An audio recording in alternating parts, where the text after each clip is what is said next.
Sebelum kita membahas mengenai chain rule untuk banyak variabel, pada video ini kita akan mereview bagaimana menghitung chain rule untuk satu variabel.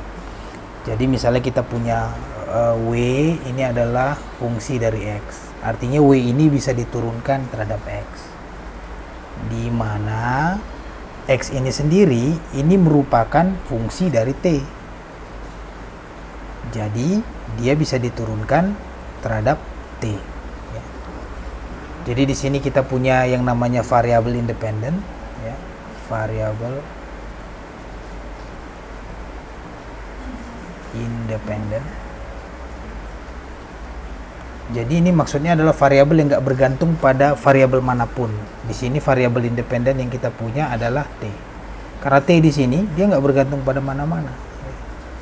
Yang kedua, itu ada yang namanya variabel dependen. Di sini variabel dependen kita adalah W. Kenapa? Karena W bergantung pada X. Secara tidak langsung W juga bergantung pada T. Kalau X berubah, W-nya berubah. Kalau T berubah, menyebabkan X berubah, dia akan menyebabkan W berubah. Jadi dia variabel yang bergantung. Dan yang ketiga, ada yang namanya variabel intermediate atau di tengah-tengah dia. Variabel intermediate. Ini adalah X. Ya. Di sini bisa kita lihat nilai X ini ditentukan oleh T. Kalau T berubah, X berubah. Tapi perubahan X ini akan mempengaruhi W. Ya kan? Jadi X ini berada di tengah-tengah antara W dan T. Sekarang kita gambarkan yang namanya branch diagram. Branch diagram. Ya. Jadi di paling atas ini kita punya fungsi W. Ya. Fungsi W yang merupakan fungsi X ini merupakan di variabel dependent. Ya. Ini adalah variabel dependent. Variabel dependent. Kemudian di tengah-tengah kita punya yang namanya variabel independent. Variabel intermediate. X ini merupakan fungsi T. Ini adalah variabel intermediate. Dan yang di bawah kita punya independent variable. Independent variable. Ya. Jadi kita buat ini adalah titik di mana W, ini adalah titik di mana X, ini adalah titik di mana T. Jadi kalau kita lihat di sini ya, kita tarik garis ya. Jadi kita tarik garis dari W ke X dan kita tarik garis dari X ke T. Jadi dari W ke X ini kita tuliskan turunannya. Ini adalah dW dx. Kemudian dari X ke T kita turunkan dx dt. Ya. Jadi ini arahnya ke bawah. Jadi ini maksudnya adalah sekarang kita bisa tuliskan chain rule untuk ini ya, chain rule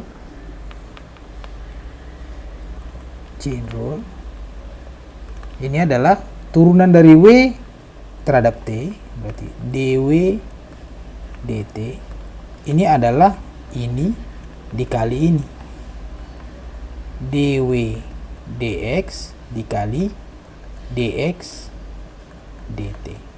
Jadi ini adalah rumus chain rule untuk satu variabel.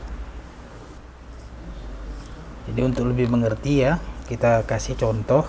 Jadi ini adalah contoh. Contohnya kita punya fungsi y sama dengan 2x pangkat 3. Ya. Nah, sekarang yang kita mau cari adalah dy per dx. Nah, sekarang ini tidak bisa kita turunkan langsung. Kenapa? Karena ini adalah chain rule. Ya, kita harus menggunakan chain rule di sini karena dalam fungsi dari fungsi pangkat 3 ini ada fungsi di dalamnya. Jadi bagaimana? Ya, ini kita misalkan bahwa U itu adalah 2x. Maka kita punya fungsi sekarang Y sama dengan U pangkat 3. Ya kan? Atau kita bisa tulis di sini ya, bahwa Y itu adalah fungsi U, di mana U itu adalah fungsi X. Ya kan? Oke, atau bisa kita tulis ini U itu adalah fungsi X. Jadi nggak harus T seperti di atas ya.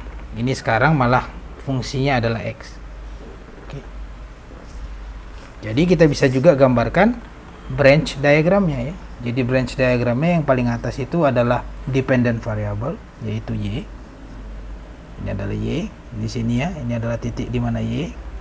Kemudian di bawahnya adalah titik di mana kita ada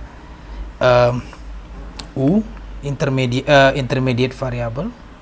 Dan yang paling bawah itu adalah X. Ini adalah independent variable. Sekarang pada branch diagram ini ya, kita tarik garis dari Y ke U, di mana di sini kita tuliskan dy per du. Kemudian kita tarik dari U ke X. Di sini kita tuliskan du per dx. Ya. Maka chain rule-nya adalah dy dx ini adalah dy du dikali du dx. dy du dikali du dx. Ya. Ini adalah d per du dikali y. Y ini adalah u pangkat 3. Jadi ini adalah u pangkat 3 dikali d per dx dikali u. U itu adalah 2x dikali 2x. Ini bisa u pangkat 3 diturunkan terhadap u, ini adalah 3u kuadrat. 2x diturunkan terhadap x, ini adalah 2. Maka sekarang kita bisa tulis ini adalah sama dengan 6u kuadrat. Kita masukkan u-nya lagi, 6, u-nya adalah 2x kuadrat. Maka ini adalah 6 dikali 4x kuadrat, ini adalah 24x kuadrat. Jadi dy per dx dari ini adalah 24x kuadrat ya. Jangan nanti dibilang dy per dx ini adalah 3 kali 2x kuadrat, jadi 6x kuadrat. Itu salah ya. Ini bisa kita cross check ya. Bagaimana kita cross check aja, kita tulis y sama dengan 2x pangkat 3, ini sama dengan 8x pangkat 3. 2 pangkat 3 8 ya. Kalau gitu kita dapat dy per dx ini adalah 3 dikali 8x kuadrat. Ini adalah 24x kuadrat. Jadi ini sama ya. Jadi jangan 2x pangkat 3 turunannya jadi 6x kuadrat ya. Itu salah.